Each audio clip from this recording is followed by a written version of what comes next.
Olá, meus amores! E aí, mais um dia? Tudo bem, então vamos dar continuidade ao nosso conteúdo.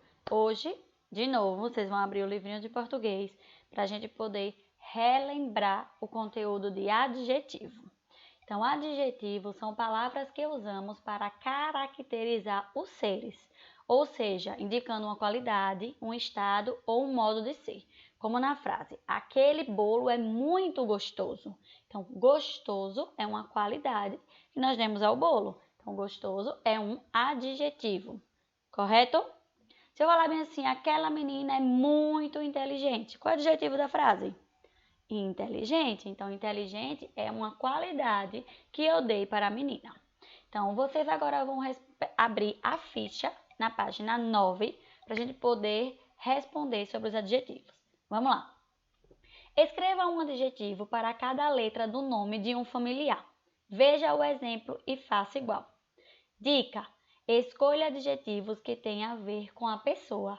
Quem sabe isso não vira um cartão para alguém de que você mais gosta. Então vamos lá, tem lá, Maria. Adjetivo para Maria: M, maravilhosa. A, atenta. R, radiante. I, inteligente. E A, agradável. Então todos esses adjetivos vocês têm que fazer de acordo com a letra inicial da palavra da pessoa, certo? Então faça o seu agora. Tem espaço para fazer para outra pessoa de que você goste. Então, tem 4 espaços, olha. Tem esse, o primeiro, o segundo, o terceiro e o quarto. No roxinho, você vai colocar o nome da pessoa. Por exemplo, Maiara. Coloquei lá, Maiara.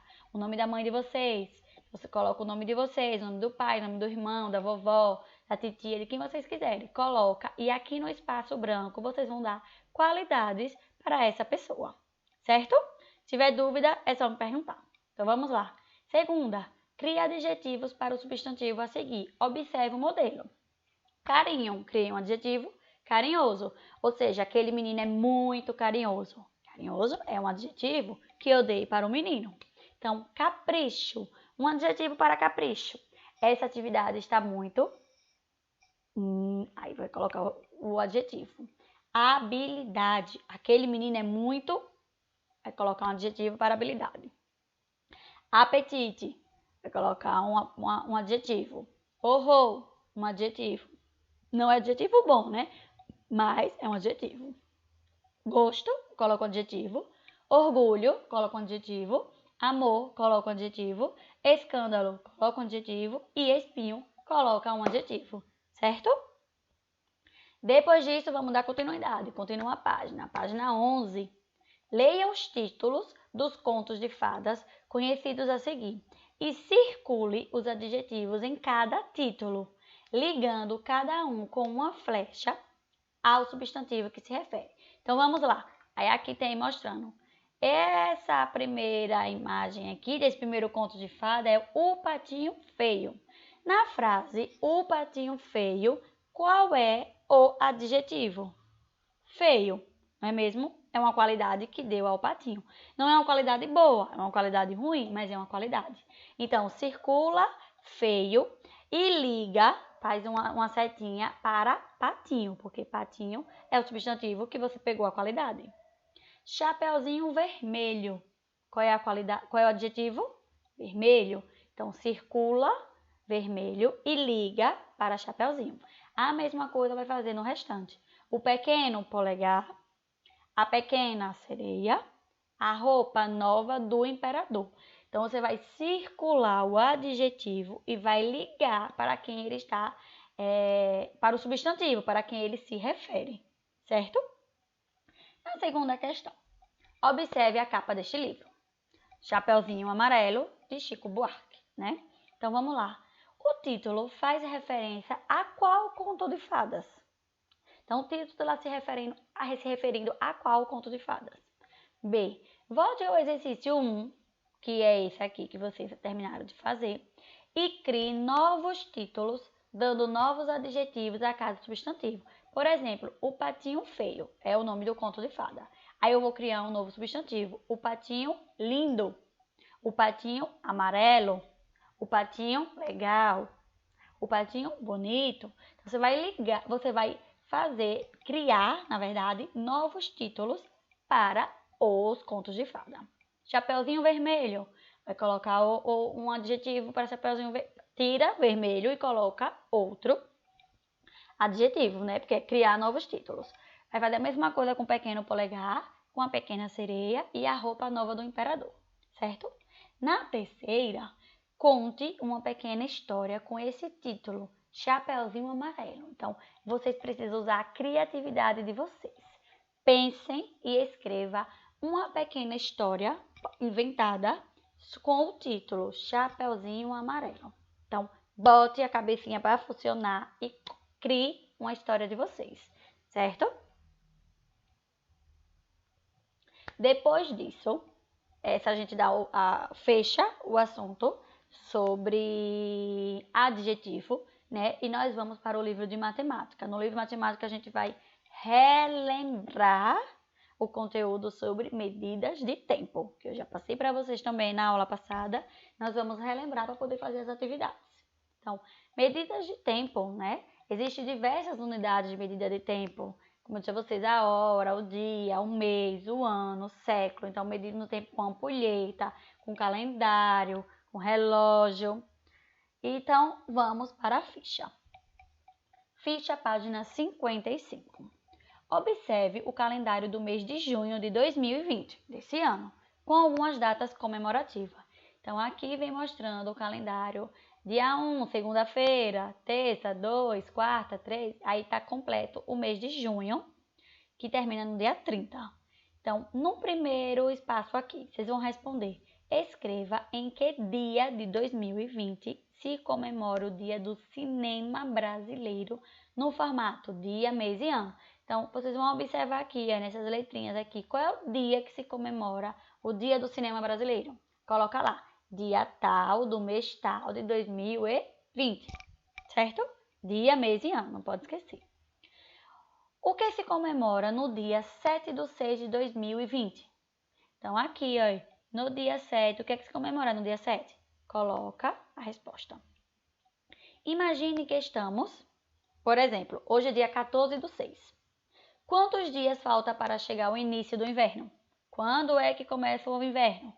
Vocês vão lá olhar quando é que começa o inverno e conta o dia de hoje, que é dia de 14, exemplo, quantos dias ainda falta para começar o início do inverno, certo? Tudo de acordo com esse calendário. 2. Leia as dicas dos balões abaixo e descubra os dias misteriosos de junho de 2020 e complete as frases. Então, é em uma sexta-feira antes do dia 17 e é um número ímpar. E aí, é o dia, aí vocês vão olhar aqui. É uma terça-feira depois do dia 15 e antes do dia 22. Que dia é? É a primeira quarta-feira depois do dia 22 de junho. Coloca aqui também.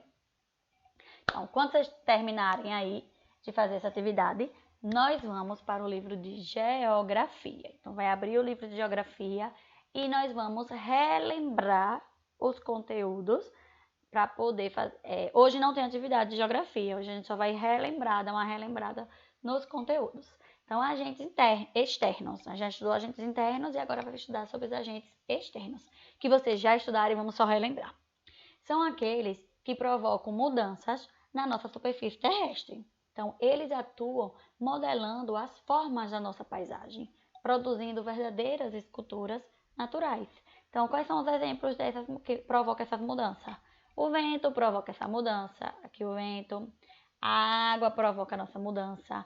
O sol provoca a nossa mudança e os seres vivos provocam essa mudança. Então, o que é erosão? Erosão é um processo de desgaste, transporte e sedimentação do solo, dos subsolos e das rochas, com efeito da ação dos agentes erosivos, tais como a água, o vento e os seres vivos. Então, tudo isso é relembrando o que vocês já estudaram. Quais são os tipos de erosão que temos? Erosão pluvial, que é causada por quem? Pelas águas da chuva. Erosão fluvial é causada por quem? Pela água dos rios.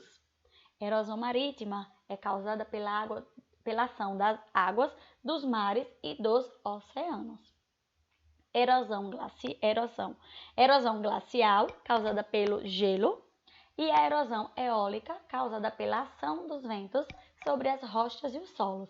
Então, tudo isso é relembrando o conteúdo. Desgaste das rochas. Então, quando pensamos na palavra rocha, imaginamos em algo que seja muito resistente, né? Porém, aprendemos que elas podem ser desgastadas lentamente. Por que elementos? Pela água e pelo vento. Observe essa rocha aqui, ó. Ela era toda completa. Com a ação do vento e da água, ela começou a desgastar e virou, ó, essa abertura. Então, além da água e do vento, outros elementos atuam como desgaste das rochas. Um intemperismo. Intemperismo é um conjunto de ações que alteram as rochas. Então, vamos entender esse conceito pensando em uma rocha que fica exposta a grandes variações de temperatura, ou seja, ela fica exposta ao dia, que é o sol, e à noite, né? Então, observe aqui a rocha. Aí aqui está a rocha. Durante o dia, com a exposição de alta temperatura, a rocha acaba aumentando o seu volume. Então, a rocha, ela aumenta o seu volume por causa da temperatura do sol. À noite, observe aqui já é a noite. Quando as temperaturas elas caem rapidamente, né? A rocha ela se contrai, gerando rachaduras em sua estrutura. Então, durante o dia, o sol bate muito nela, então a temperatura é muito alta, ela aumenta o tamanho. Já durante a noite, ela se contrai e começa a criar rachaduras. Então, observe que as rochas expostas à ação do calor e do frio, elas acabam se rachando, formando blocos menores. Então, por isso que ocorre o intemperismo. E existe também a desagregação, que é a divisão de algo em várias partes. A água também é um importante agente do intemperismo, pois em locais onde ela é abundante, ou seja, onde chove bastante, sua presença leva à desagregação das rochas. O processo do intemperismo também pode ser realizado pelos seres vivos, como os animais e os vegetais. Um exemplo bastante ilustrativo é o crescimento da vegetação em meio às rochas. Então, observe aqui ó, as raízes da vegetação entre as rochas. Então, com o corte feito no solo, observe que elas ajudam a desagregar a rocha. À medida que as raízes elas crescem, observe aqui, à medida que as raízes vão crescendo, formam uma abertura entre as rochas, criando rachaduras. Essa abertura, ela facilita com a chegada da água a proporções mais internas nos blocos dentro das rochas, né? Favorecendo o intemperismo pela ação da água. Certo? Então, essas rochas, elas são cobertas por líquens. Observe isso aqui aí. Ou em musgos, que apresentam a maior ação no intemperismo. Então, às vezes a gente passa por um local e vê uma rocha toda verdinha, né? Parecendo um limozinho. Então, é chamado de líquen e musgos, pois esses dois elementos, eles mantêm a água por mais tempo sobre a rocha, deixando ela mais úmida, ou seja, ela fica mais escorregadia. Se você pisar numa pedra que ela está toda cheia de musgo, você vai escorregar, porque ela fica mais úmida. Então, o musgo são pequenas plantas e sementes que normalmente se desenvolvem em locais úmidos e sombreados. Então, observe aqui a imagem, certo? Conhecemos até aqui os principais agentes externos que causam o desgaste das rochas e do solo e formam a superfície terrestre. Vão se modificando as suas características naturais. Lembre-se de que o processo erosivo é o principal deles e pode ocorrer de diversas maneiras. Porém, a água, sólida ou líquida, é um dos principais agentes de erosão do nosso planeta. Então, a água é o principal agente de erosão do nosso planeta. Certo? E aí, gostaram da aula de hoje? Espero que sim. Beijos e até uma próxima aula.